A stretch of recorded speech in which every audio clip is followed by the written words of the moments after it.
So one of the House Budget Committee, actually, I guess the House now has passed its budget resolution, and one of the items they included in there was sort of an addendum line at the bottom where they said, well, our numbers don't quite work out in terms of paying for itself, so we're going to assume, and I think the number was $2.6 trillion in additional deficit reduction from economic growth.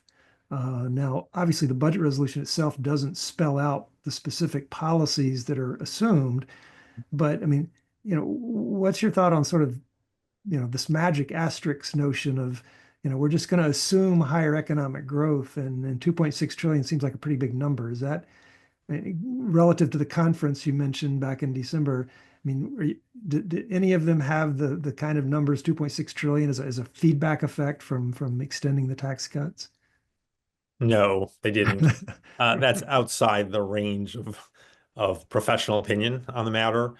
I worked for the Congress for many years. I enjoyed working for members of Congress who I think are serious about trying to make a country better. But in my experience, everybody who advocates a policy thinks that it will just open a glorious future and tend to overstate just how much more glorious their policy can make things.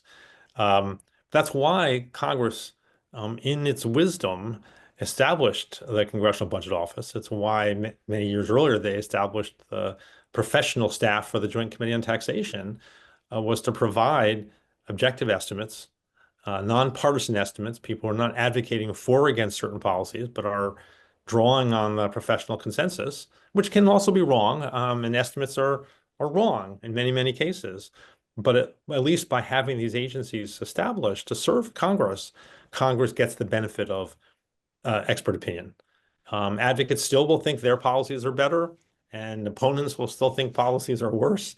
But there's real information provided. And again, in my experience, members of Congress take that real information seriously when they make their policy decisions.